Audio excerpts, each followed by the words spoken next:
Nah, di sini dan kali ini Mem Heni akan lanjutkan kembali materi kita, yaitu masih di tematik tema 4 dan kita akan belajar di subtema yang kedua. Tapi kali ini kita akan membahas di pembelajaran yang keempat sampai dengan keenam. Ya, seperti biasa sebelum kalian belajar, kalian berdoa terlebih dahulu. Oke? Oke, kalau sudah siap, mari kita belajar. Ya, anak-anakku, sekarang kita akan belajar tematik masih di tema 4 tentang globalisasi ya. Di sini akan kita pelajari subtema yang kedua, pembelajaran yang keempat sampai dengan keenam. Nah, saat ini kita akan pelajari tentang dampak globalisasi. Tentunya ya, kita pelajari dengan mata pelajaran IPS. Ya, akan kita mulai. Dengan majunya teknologi komunikasi dan informasi serta transportasi, globalisasi saat ini telah menyebar ke seluruh penjuru tanah air, bahkan ke seluruh dunia. Globalisasi terjadi di muka bumi ini disebabkan oleh apa? Oleh perkembangan dan kemajuan ilmu pengetahuan yang tanpa batas. Globalisasi yang terjadi di Indonesia itu memunculkan dua pihak yang setuju dan menolak globalisasi. Jadi ada yang setuju, ada yang menolak. Nah, pihak-pihak yang menolak globalisasi itu menganggap bahwa globalisasi itu lebih banyak membawa dampak negatifnya daripada dampak positif. Nah, sekarang akan kita pelajari apa saja sih yang termasuk dampak positif dan apa saja yang termasuk dampak negatif dari globalisasi tersebut. Oke, sekarang kita akan pelajari dampak positif ya, dampak positif dari globalisasi. Yang pertama, meningkatkan etos kerja yang tinggi, suka bekerja keras, memiliki jiwa kemandirian, rasional dan sportif. Itu yang pertama. Yang kedua, dapat memperoleh modal lebih banyak dan teknologi yang lebih canggih tentunya ya. Yang ketiga, kehidupan sosial ekonomi itu lebih produktif, lebih efektif dan lebih efisien sehingga membuat produksi dalam negeri mampu bersaing ya. Bersaing di mana? Bersaing di pasar internasional. Lalu dampak positif yang keempat yaitu tingkat kehidupan jadi lebih baik. Yang kelima, meluaskan pasar untuk produk dalam negeri. Jadi kita meluaskan pasar untuk khususnya produk-produk dalam negeri supaya dikenal oleh luar negeri. Lalu dampak positif yang keenam, kemajuan di bidang teknologi, komunikasi dan transportasi seperti materi yang lalu ya, di bidang teknologi itu udah kecanggihan sekarang ini ya, internet dan lain sebagainya. Komunikasi itu ada handphone ya, dan transportasi adanya pesawat ya yang menjangkau lebih cepat ya, lebih menghemat waktu. Lalu dampak positif yang ketujuh, cepat dalam berpergian atau mobilitas tinggi ya, seperti adanya pesawat ya, itu membawa dampak yang positif. Dampak positif yang kedelapan, mudah memperoleh informasi dan ilmu pengetahuan ya, seperti kalian saat ini kalau tidak bisa cari di mana? Iya, di Google ya. Oke. Lalu dampak positif yang kesembilan, berkembangnya turisme dan pariwisata. Jadi sangat pariwisata terutama di mancanegara itu tertarik akan Indonesia. Yang ke-10, dampak positif yang ke-10 yaitu meningkatkan pembangunan negara. Nah, itu tadi adalah contoh dampak positif dari globalisasi. Lalu apakah dampak negatifnya dari globalisasi? Ya, dampak negatifnya yang pertama, semakin mudahnya nilai-nilai barat masuk ke Indonesia, baik melalui televisi, internet maupun media lainnya yang banyak ditiru oleh masyarakat. Nah, untuk menyiasati ini bagaimana? Ya, kita harus bisa memilah, ya, kita harus selektif mana yang bisa masuk ke budaya kita. Terutama kalian nih ya yang sudah beranjak dewasa nih ya, hati-hati. Lalu dampak negatif yang kedua, makin lunturnya semangat gotong royong, solidaritas, kepedulian dan kesetiakawanan sosial. Itu agak luntur ya, agak luntur. Maksudnya ya mungkin orang kalau hidup di perkotaan itu ya lulu gua gitu ya, hidup sendiri-sendiri gitu ya. Tapi ya kita harus tetap membangun semangat gotong royong itu ya biar tidak luntur. Lalu dampak negatif yang ketiga, maraknya penyelundupan barang ilegal ke Indonesia, ya, itu yang sangat bahaya ya. Yang keempat, terjadi kerusakan lingkungan dan polusi limbah industri. Yang kelima, muncul sikap mementingkan diri sendiri atau individualisme. Yang keenam, menghambat pertumbuhan sektor industri. Yang ketujuh, adanya sikap lebih mementingkan kehidupan duniawi dan mengabaikan nilai-nilai agama. Yaitu tolong kalian, karena sudah tahu dampak negatifnya, jadi kalian harus benar-benar hati-hati ya nak ya. Jadi kalian harus mementingkan hidup yang mana nih ya. Jangan sampai kalian salah jalan. Lalu dampak negatif yang kedelapan yaitu timbulnya sikap bergaya hidup mewah dan boros. Yang kesembilan, mudah terpengaruh oleh hal yang tidak sesuai dengan kebiasaan atau kebudayaan di suatu negara. Nah, dampak-dampak negatif ini sebetulnya kalian bisa pilah-pilah ya. Kalian harus bisa mengatasi dampak-dampak negatif ini menjadi dampak yang positif. Kita lanjutkan. Masih dalam pelajaran IPS, kita akan berbicara tentang pasar. Tentunya kalian tahu ya, pasar itu apa.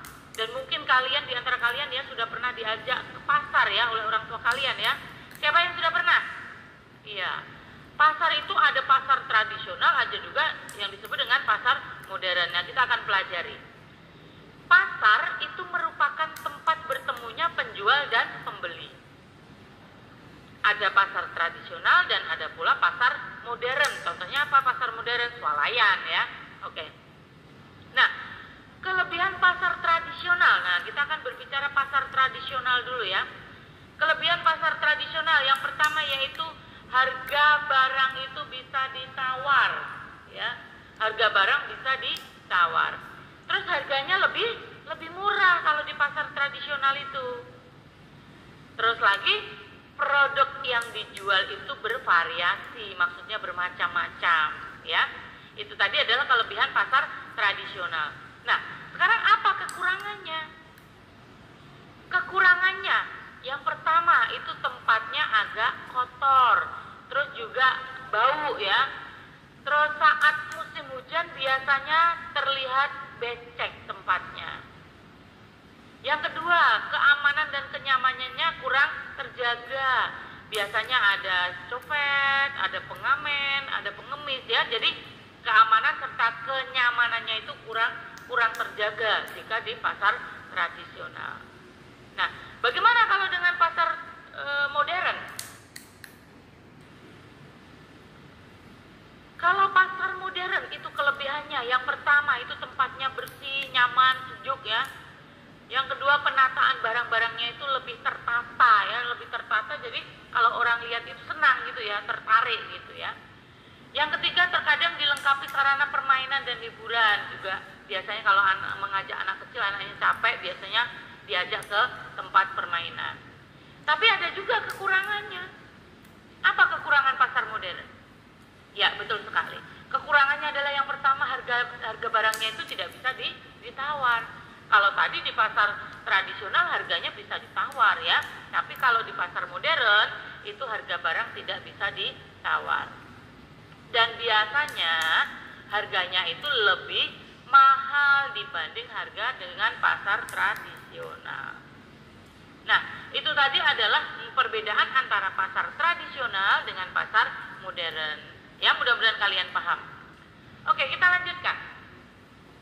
Mencintai produk Indonesia itu dilakukan dengan beberapa cara ya. Misalnya apa? Menggunakan produk buatan Indonesia, terus membeli produk-produk Indonesia, memakai produk-produk buatan Indonesia ya. Itu namanya kita cinta produk dalam negeri atau cinta produk Indonesia. Penggunaan produk dalam negeri dari sisi ekonomi akan mendongkrak produksi dan pendapatan per kapita. Kenaikan kapasitas produksi akan memberikan dampak yang positif pada peningkatan pendapatan dan pembukaan lapangan kerja. Ya, dari pasar tradisional dan pasar modern kita beralih ke Gerakan Nasional Keluarga Indonesia bebas narkoba. Ya, berbicara tentang narkoba ini jangan sekali-sekali kalian ya mencobai apa yang dimaksud dengan narkoba itu, ya. Oke. Kita akan mulai. Salah satu kerjasama Indonesia dengan negara ASEAN itu adalah dalam pemberantasan narkoba. Nah, untuk mewujudkan ASEAN bebas narkoba, negara-negara anggota ASEAN telah membuat deklarasi, yaitu apa? Bebas Narkotika ASEAN 2015. Di mana deklarasi tersebut disampaikan pada saat KTT ASEAN ke-20 di Phnom Penh, Kamboja, yaitu pada tanggal 3 sampai 4 April 2012. Ya, kalian tentunya tahu ya, penggunaan narkoba itu bukan hanya berdampak pada gangguan kesehatan tubuh saja, tetapi juga pada mental, emosional, dan fungsi sosial para pemakainya. Nah, untuk itu jauhi yang namanya narkoba. Oke? Ya. Nah, badan yang menangani tentang narkoba itu adalah BNN. Apa itu BNN? Ya, Badan Narkotika Nasional.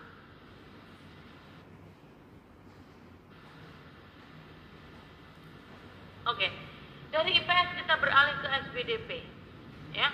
Kita akan belajar, lagi-lagi kita belajar tentang brosur. Brosur adalah informasi tertulis yang dicetak pada satu atau lebih halaman kertas, tetapi tidak dijilid, ya, tetapi tidak dijilid. Brosur itu seperti halnya dengan poster, ya. Fungsinya apa?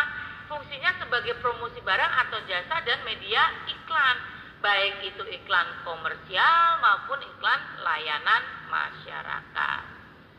Nah, brosur sendiri itu dibagikan secara gratis ya kepada masyarakat. Untuk apa? Untuk memperkenalkan produk.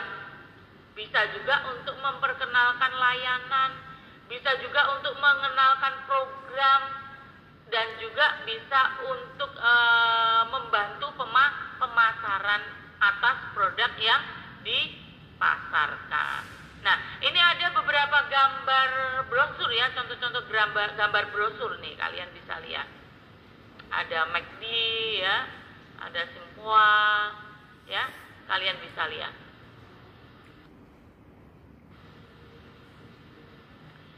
Kita lanjut. Fungsi brosur itu ada beberapa macam. Yang pertama, fungsi formatif, yaitu memberikan informasi kepada konsumen yang berkaitan dengan perusahaan. Yang kedua, fungsi iklan, yaitu sebagai alat iklan atau promosi yang menarik dalam mempromosikan barang maupun jasa. Dan fungsi yang ketiga adalah fungsi identifikasi, yaitu untuk mempertahankan kriteria atau konsep sehingga perusahaan mudah diidentifikasi. Nah, itu tadi adalah fungsi brosur. Yang berikutnya, ciri-ciri khusus brosur. Nah, ciri-cirinya apa sekarang? Ya.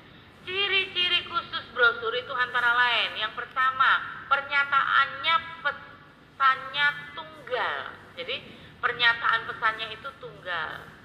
Yang kedua, tujuannya untuk menginformasikan, mengedukasi, dan membujuk atau mempengaruhi orang untuk membeli pesan yang disampaikan. Lalu ciri yang ketiga, diterbitkan hanya sekali dan dapat dicetak ulang dengan pembaharuan maupun tidak. Ciri yang keempat yaitu menarik perhatian pelanggan atau masyarakat. Ciri yang kelima, memiliki sistem distribusi sendiri. Dan ciri yang keenam, salinan brosur dibuat jelas dan desainnya harus menarik, ya, harus jelas dan menarik. Nah, hal-hal apa saja yang harus diperhatikan dalam membuat brosur? Yang pertama, gunakan kata-kata yang mempengaruhi. Supaya apa? Supaya yang membaca atau melihat itu tertarik untuk membeli produk yang dipasarkan. Yang kedua, tentukan siapa yang akan membaca brosurnya. Yang ketiga, pilihlah foto produk yang menarik ya, jangan sampai foto yang buram dipasang dalam brosur, nanti tidak akan menarik. Ya, dari SBDP tentang brosur kita beralih ke IPA ya, dimana kita akan belajar tentang penghematan energi lagi ya. Di pertemuan yang lalu kita sudah membahas sebetulnya ya. Oke, penghematan energi adalah tindakan mengurangi jumlah penggunaan energi. Penghematan energi dapat menyebabkan berkurangnya biaya listrik, meningkatkan nilai lingkungan, keamanan dan kenyamanan negara maupun pribadi. Kegiatan gerakan menghemat energi listrik di sekolah ya, ini di sekolah ya, dapat dilakukan dengan cara bagaimana? Yang pertama, menggunakan lampu hemat energi. Nah, kemarin kita disarankan untuk menggunakan lampu apa? Iya, betul sekali, lampu neon atau LED daripada lampu pijar. Karena apa? Karena lampu neon itu dayanya lebih kecil ya. Oke. Yang kedua, memilih cat bangunan sekolah yang terang supaya dapat meminimalisir pemakaian lampu. Jadi kalau terang itu kan pasti juga ruangan terlihat terang.